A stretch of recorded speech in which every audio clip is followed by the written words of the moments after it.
A very major development has occurred in the protection of original published work against AI in the form of the Milliot story that has been published on publishersweekly.com website on January 15th, 2026. I read it and I just wanted to share it with all of you. Publishers seek to join class action against Google. So Milliot's article reads as, in a move they hope will strengthen a class action lawsuit against Google and its generative AI product Gemini, 2 Association of American Publishers members have asked a court to allow them to take part in the lawsuit that is now before Judge Yumi K. Lee in the U.S. District Court, Northern District of California.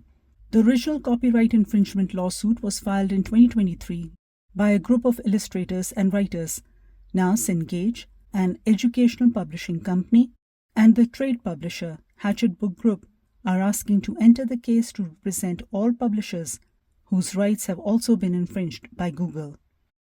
AAP President and CEO Maria Palante in a statement said, "Through today's action, AAP and its members aim to support the creators suing Google.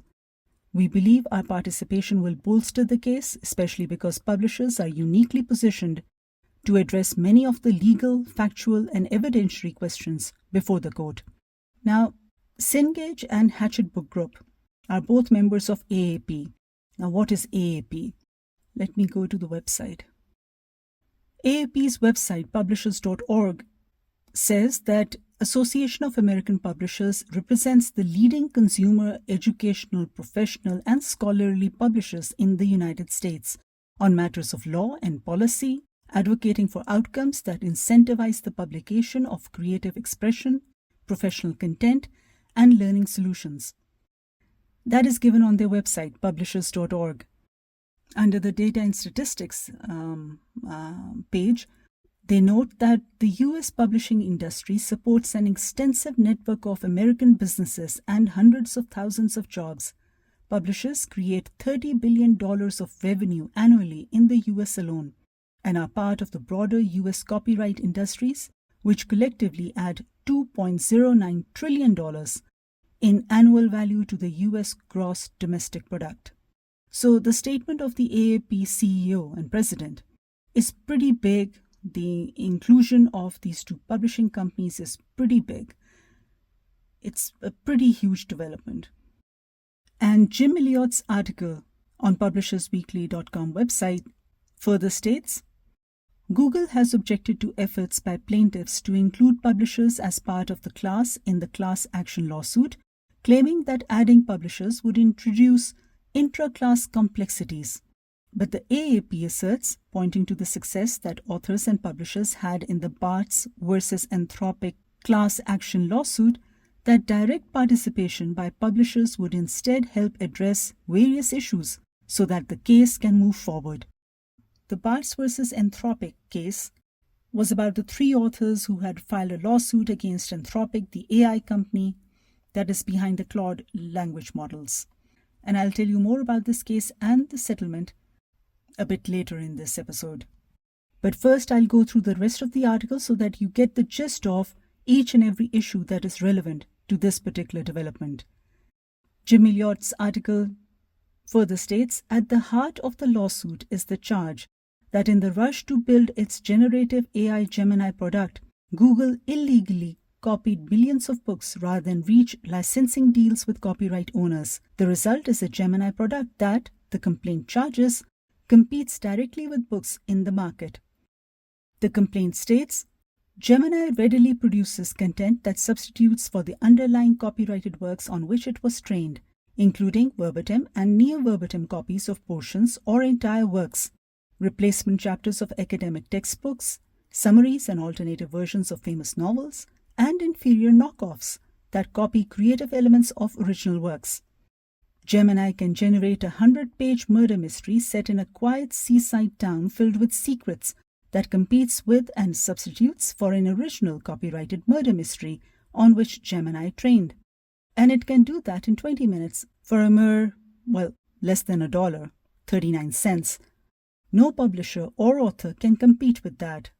Jim Milliot further writes, Many Gemini users now tout the product's ability to generate books with ease, according to the complaint, and the market is flooding with AI-generated substitutes.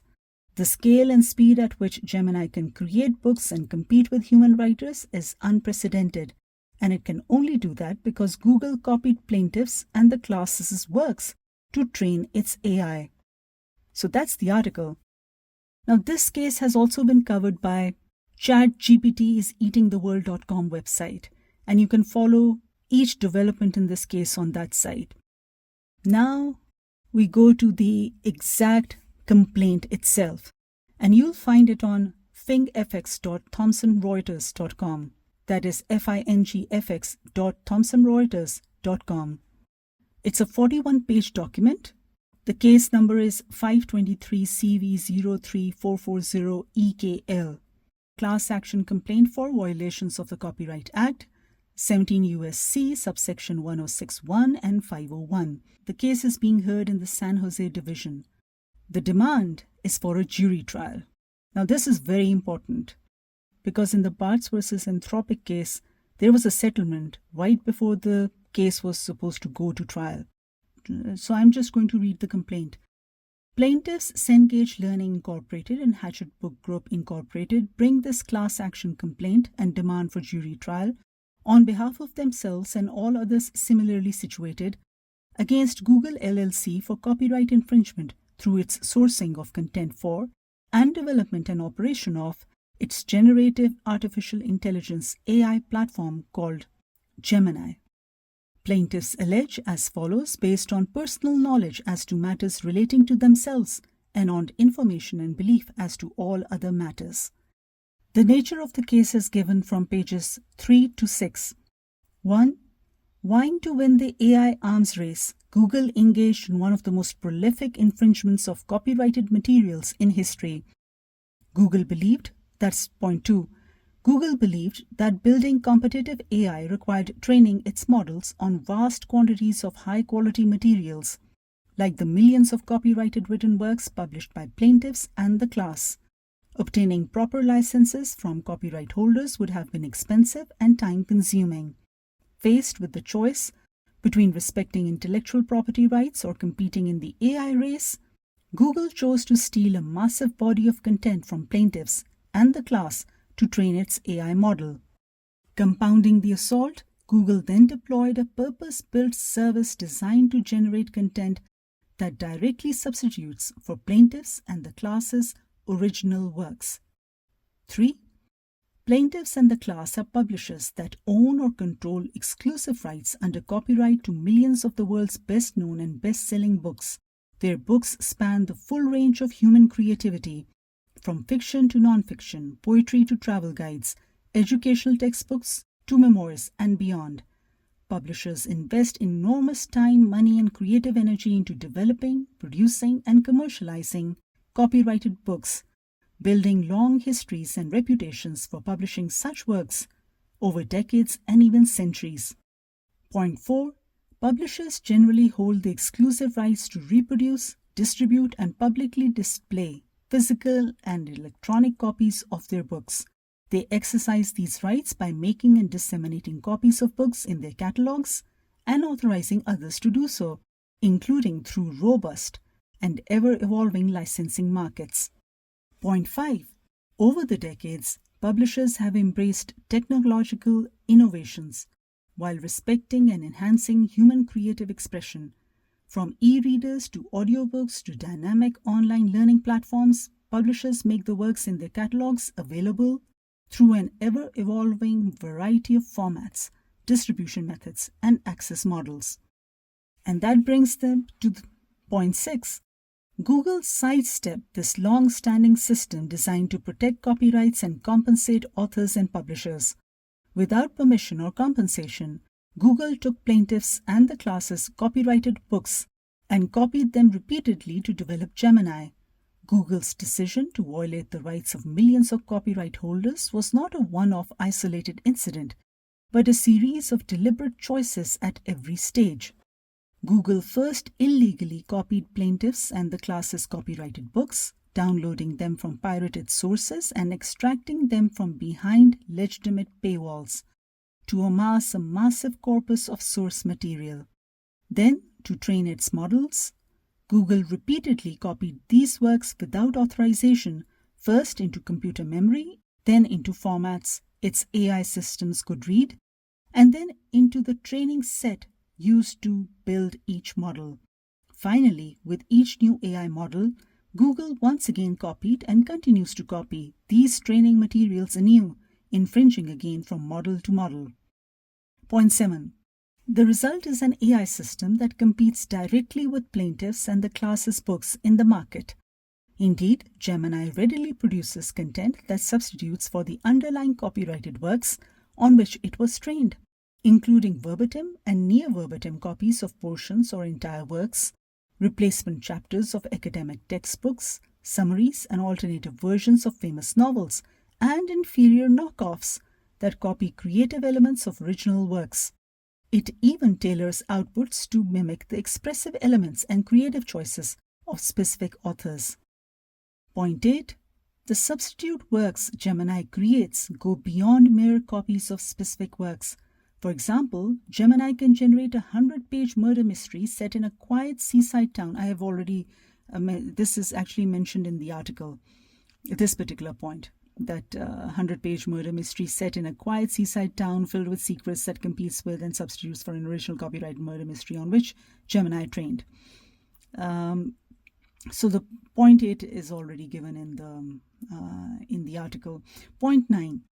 Google's infringement causes and continues to cause substantial and irreparable harm to plaintiffs and the class. It displaces legitimate sales of books by downloading copies from unauthorized sources. It usurps the AI licensing market by training Gemini on plaintiffs and the class's works without permission or compensation. And Gemini's wide-ranging and varied outputs substitute for copyrighted works and dilute the overall market. Number 10. The plaintiffs allege that all of Google's infringement was willful. Authorized copies of plaintiffs and the class's books are widely available for purchase or license, yet Google chose unauthorized sources. That is particularly egregious given that Google is well aware of the burgeoning licensing market for AI training materials, as it already licenses content for news publishers. Yet when it comes to book publishers, Google chose not to pay or get permission. Point 11. Google also knows that absent appropriate guardrails, Gemini will continue to produce outputs that substitute for copyrighted works on which it was trained. Yet, Google has failed to implement effective guardrails. In fact, Gemini encourages users to seek substitute content, praising requests seeking copyrighted works with statements like, "That's a fantastic idea," and suggesting ways to prompt for additional infringing material. Point 12. Ultimately, Google has profited and continues to profit massively from this historic infringement. In October 2025, Google's parent company Alphabet reported its first ever $100 billion revenue quarter, driven by Google's AI business. In the same report, Alphabet announced it was bringing AI to more people and developers than anyone else, and that the Gemini app now has over 650 million monthly active users, representing more than 20 times growth in a year. Point 13, and this is the last point. While AI technology may be new, the legal principles at the center of this case are not. Copyright law applies to AI companies, including Google, with the same force as every other company that has complied with these laws for decades. If left unaddressed, Google will continue to infringe plaintiffs and the class's rights and cause broad and lasting damage to the literary industry. Google's infringement has and will continue to displace human originality with Gemini's rip-offs. Well, I like the sting in this. Devastate the market for copyrighted works and destroy the incentive to create. Now, this is the major thing, that, and this goes into the larger problem with AI, that it is built upon anything and everything that has already been done by human beings, So, and when it gets thinking ability, maybe something new will be generated by AI, but right now it's simply literally a rip-off of everything that human beings have done before. So there's nothing original. There's nothing new. The originality comes from the human beings. And when you start relying on the AI modules, you're actually, it's a brain fog that you're creating for yourself. And but that's for each and every individual, each and every consumer, each and every customer, or each and every creative person out there to judge for themselves. This goes into the larger problem of AI actually making money by damaging the business and also the way that the business is done, the publishing business is done. Accordingly, plaintiffs, now the last sentence of this complaint, at least the charge is, accordingly, plaintiffs bring this action on behalf of themselves and a proposed class to stop Google's infringement and preserve the important work of publishers, the authors they represent, and the literary ecosystem more broadly. That is the complaint. And I'm just going to go through the rest of it, the rest of the, 41 pages, just to see if there's something else that I don't think I need to tell you about what Cengage is or Hatchet Book Group is, but in great detail. But for those who are just learning about these two publishing groups for the first time, Cengage is a leading educational publisher with deep historic roots devoted to creating and publishing high-quality textbooks and other learning materials. Cengage develops, markets, distributes, and sells a comprehensive range of traditional and digital educational content, including textbooks to educators and students. Hatchet is a leading book publisher with a history stretching back to 1837. Its books and authors have won Pulitzer Prizes, National Book Awards, Newbery Medals, Caldecott Medals, and Nobel Prizes. Another point that is very important is on page 8, that publishers like Cengage and Hatchet are committed to authorship, innovation, and entrepreneurship. Through significant investments of time, money, and creative energy, publishers develop, edit, market, distribute, license, and sell written works of the highest quality. Publishers have been on the forefront of technological advancements from the printing press to the internet and now artificial intelligence. Many books would not be possible without publishers' creative and financial investment. Often it takes an author years to finish writing a single book, with publishers bearing the upfront costs needed to get a book to market into readers' hands. Publishers accomplish this by investing in their authors, serving as representatives and advocates for the interests of their authors, and providing essential creative and financial support at every step along the way. Publishers expend the necessary resources, financial and otherwise, in reliance on copyright laws, exclusive rights that make recouping those costs possible. They also work closely with their authors throughout all phases of a written work's life cycle. They provide financial support like advances and royalties.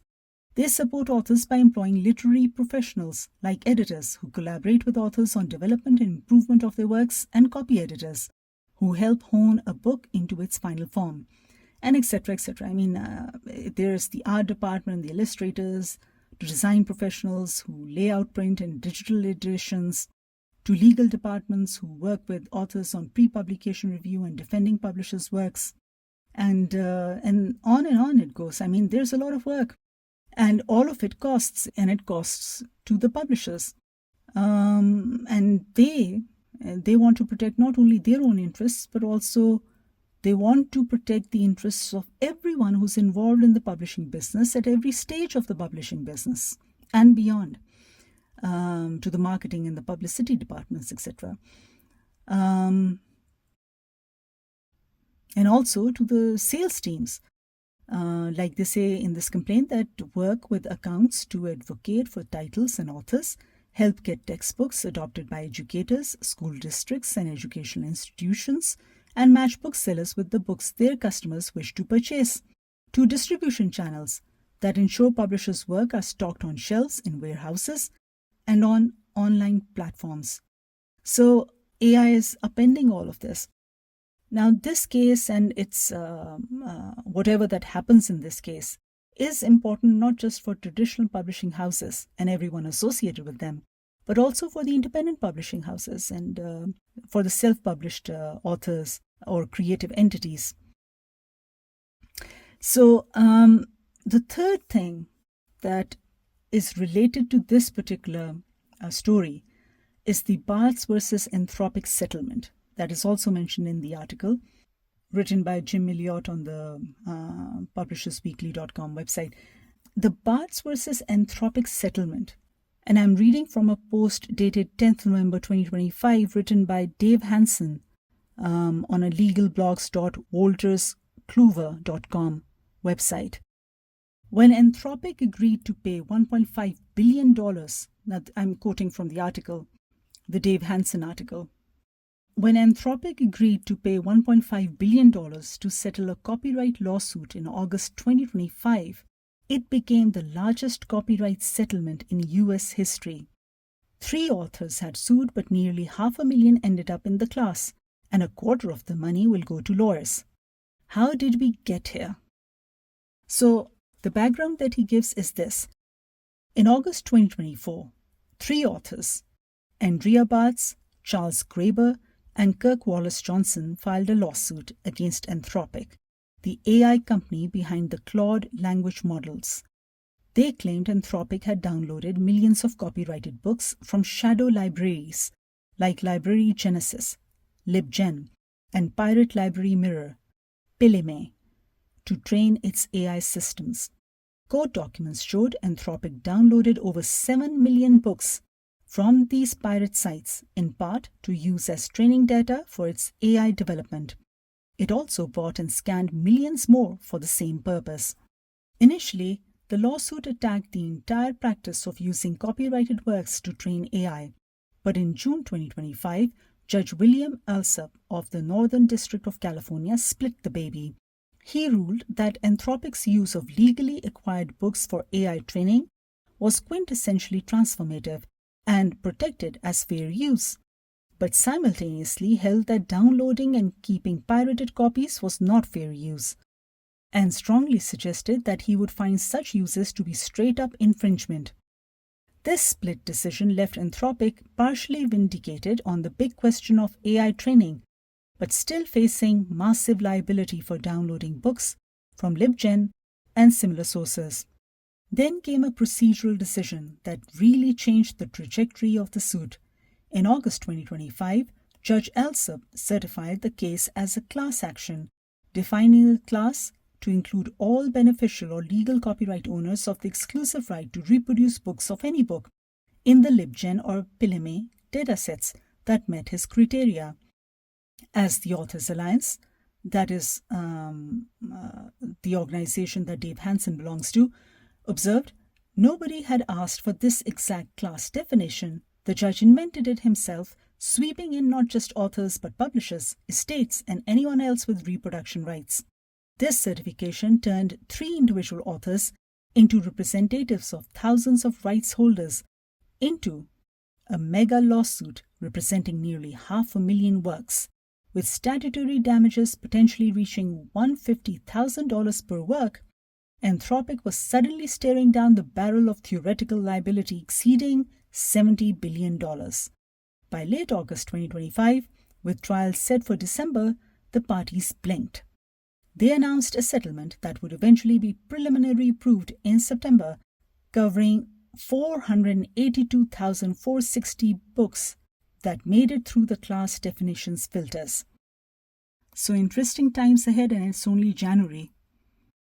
Andrew Albanese analyzed this particular news for Publishing Perspectives in an article published on the site on 16th Jan 2026. And he said that this case will address a fundamental question of the AI era. What responsibility do AI companies have to copyright owners whose works they have stolen to build their trillion-dollar businesses? And that's the crux of it. I'll keep you updated on any new development in this regard. This also got me thinking about all the Pakistani publishers and Pakistani authors, Pakistani descent or South Asian descent authors and creative entities, and whether any of them has actually joined in this fight to assert their rights over their creative work and making the AI companies financially responsible for taking their work or using their work for bettering their AI product. So I'll look into that too. In the meantime, do tell me what you make of all this.